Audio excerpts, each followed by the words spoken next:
آج اگر پاکستان تحریک انصاف کے ساتھی شکایت کر رہے ہیں، ان کا لیڈر جیل میں اس حالت میں ہے، اور چونکہ کل ہی آپ ملاقات کر چکے ہیں، ملاقات کر کے بھی آئے ہیں، تو اس ملاقات کی فوری خبر جو ان کی طرف سے آئی وہ واقعی قابل قبول نہیں ہو سکتی۔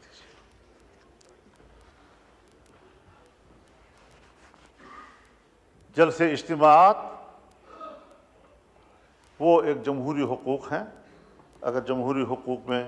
کے دائرے میں کوئی فیصلہ کرتا ہے، جلسہ کرتا ہے، اس کو جلسے کا حق ہے۔ لیکن میں ایک بات واضح کر دینا چاہتا ہوں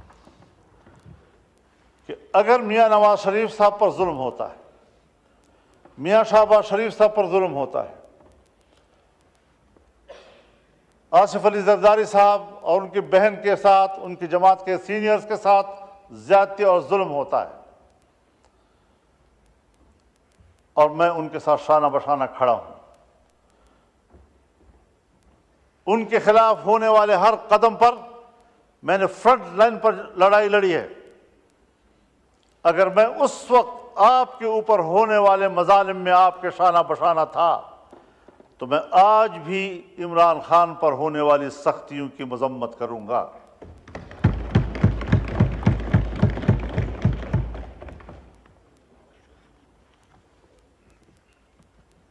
اس میں کوئی شک نہیں ہے کہ ایسے حالات پیدا کیے گئے کہ اپوزیشن تقسیم ہو جائے، لیکن میں نے نہ حکومت اور اپوزیشن کو تقسیم ہونے دیا ہے، اور نہ اپوزیشن کو آپس میں تقسیم ہونے دیا ہے، اور نہ پیپلز پارٹی اور مسلم لیگ کو آپس میں تقسیم ہونے دیا ہے۔ میں نے پیپلز پارٹی سے بھی بلکہ حکومت سے بھی درخواست کی تھی کہ آپ یہ مسودہ شنگھائی کوآپریشن کانفرنس کے بعد کریں۔ میں نے پی ٹی آئی سے بھی درخواست کی تھی کہ ان دنوں میں آپ کسی قسم کا کوئی مظاہرہ نہ کریں۔ کیوں؟ باہر سے مہمان آ رہے ہیں، مہمان ویسے بھی قابل قدر ہوتا ہے، گھر میں بھی اگر بھائیوں کے اندر اور عزیزوں کے اندر میں تھوڑی سی کوئی خلش ہوتی بھی ہے تو بھی جب مہمان آتا ہے تو وہ مل کر اس کی خدمت کرتے ہیں، اس کی عزت کرتے ہیں، تو پھر گھر کے داخلی اختلافات اور ناراضگیاں بھول جاتے ہیں۔ یہ ہمارے معاشرے کا اساس ہے، اور میں نے اسی بنیاد پر یہ بات کہی تھی۔ میں شکر گزار ہوں جناب شہباز شریف صاحب کہ آپ نے اس مسودے کو ان دنوں میں اس پر کام کرنا چھوڑ دیا اور اس کو مؤخر کر دیا تھا۔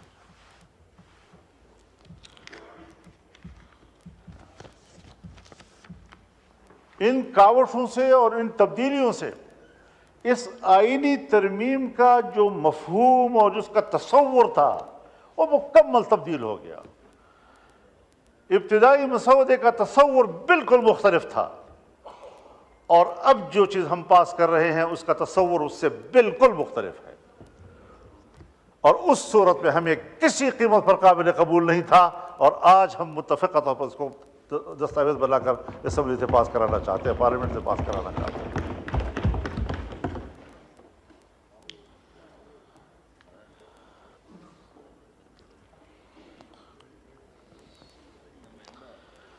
ہم آج بھی ایک بات کہنا چاہتے ہیں کہ عدالت کی تشکیل کے حوالے سے ہر چند کہ میں نے ایک آئینی عدالت کی بات کی تھی، لیکن جتنا بھی ہم نے محنت کی اور کوشش کی اور مختلف سٹیک ہولڈرز کے ساتھ بات کی، اس تصور پر اتفاق نہیں آ رہا تھا۔ کوئی کہہ سکتا ہے کہ وہ آئیڈیل ہے، اس طرح ہونا چاہیے، میں آج بھی اس نظریے کے ساتھ جنگ نہیں لڑ رہا ہوں، لیکن یہ جمہوریت ہے، انقلاب نہیں۔ انقلاب میں آپ یک لخت نظام کو تبدیل کرتے ہیں، لیکن جمہوریت میں آپ تدریجی اصلاحات کی طرف جاتے ہیں، تدریجی طور پر آپ اصلاحات لاتے ہیں۔ اس میں جن چیزوں کے ہم کافی عرصے سے اس قابل نہیں تھے کہ کر سکیں، آج ہم بڑی مشکل سے وہاں پہنچے ہیں کہ جو ہم نہیں کر سکتے تھے آج ہم کر پا رہے ہیں۔ اس حوالے سے میں یہ بھی عرض کرنا چاہوں گا کہ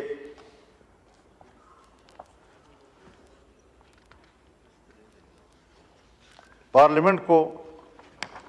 ایک بہت بڑا شرف حاصل ہو رہا ہے،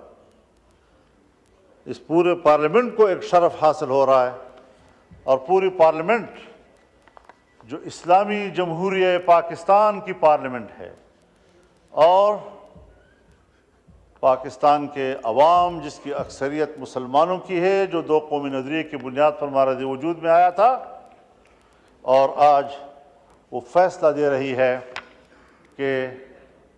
2028 کے بعد ملک کے اندر ہر طرح کے سودی کاروبار اور معاملات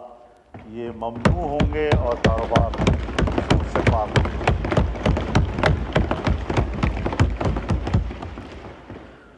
یہ آج بہت بڑا فیصلہ ہم نے کیا ہے، ہمارے کورٹ نے فیصلہ کیا، 1997 میں فیصلہ کیا، لیکن نظر ثانی کیسوں کے نتیجے میں آج تک اس کے کوئی فیصلہ نہیں آ سکا۔ ابھی پھر شریعت کورٹ نے اس کے حوالے سے فیصلہ کیا، لیکن کمرشل بینک، عام بینک، وہ دوبارہ نظر ثانی میں چلے گئے، اور وہ اتنی کمزور عدالت ہے ہماری شریعت کورٹ کہ اس کے خلاف کوئی درخواست دے دے تو ان کا فیصلہ معطل ہو جاتا ہے۔ اب اس کو مضبوط بنانا ہے، اور اللہ تعالیٰ نے بڑے واضح طور پر فرمایا ہے، یا ایھا الذین آمنوا اتقوا اللہ وذروا ما بقی من الربا ان کنتم مؤمنین، کہ اللہ سے ڈرو اور تمہارے ذمے جو سود کا کوئی مال ہے اس کو چھوڑ دو اگر تم ایمان والے ہو، اور اگر نہیں کرتے فإن لم تفعلوا فأذنوا بحرب من اللہ ورسولہ، اگر تم یہ کاروبار نہیں چھوڑتے تو پھر اللہ کے ساتھ جنگ کے لیے تیار ہو جاؤ۔ اور مفسرین نے لکھا ہے کہ سودی کاروبار کرنے والے آخرت میں جب اللہ کے سامنے پیش ہوں گے تو اللہ کہے گا تلوار اٹھاؤ، لڑو میرے ساتھ، جنگ کرو میرے ساتھ اگر تیرے اندر ہمت ہے تو۔ کیا وہ اللہ کے سامنے تلوار اٹھا سکے گا؟ لیکن اللہ اسی پر اس کو شرمندہ کرے گا اور ذلیل کرے گا کہ تم نے دنیا میں سودی کاروبار کیا تھا، اب اٹھاؤ نا تلوار، میں نے تو تیرے خلاف جنگ کا اعلان کر دیا تھا۔ تو اس حوالے سے میں شکر گزار ہوں کہ حکومت میں شامل تمام جماعتوں نے ہمارے اس ترمیم کو قبول کر لیا ہے، اور ہم اللہ سے من حیث القوم معافی مانگیں، اور یہ پارلیمنٹ قوم کی نمائندہ ہے۔ ہم جب یہاں پر بیٹھ کر اس 77 سالوں کا جرم اس پر اللہ سے معافی مانگیں گے تو اللہ غفور الرحیم ہے، انشاءاللہ وہ پورے قوم کو معاف کر دے گا۔ ہر بات، یعنی آپ خود اندازہ لگائیں، جب پاکستان بنا اور ہم نے اسٹیٹ بینک آف پاکستان بنایا تو اسٹیٹ بینک آف پاکستان کی افتتاحی تقریب سے قائد اعظم محمد علی جناح نے خطاب کرتے ہوئے فرمایا کہ مغرب کے نظام معیشت نے ہمارے لیے مشکلات پیدا کی ہیں، بلکہ انسانیت کے لیے مشکلات پیدا کی ہیں۔ ہم ملک میں وہ نظام معیشت لائیں گے جو اسلامی تعلیمات کے مطابق ہوگا۔ ہر بات پہ ہم قائد اعظم کا حوالہ دیتے ہیں، یہاں ہمیں ان کا حوالہ کیوں بھول گیا؟ ہم نے کیوں اس ملک کے نظام کو ٹھیک نہیں کیا؟ تو یہ بھی آج اس ترمیم کی بہت بڑی کامیابی ہے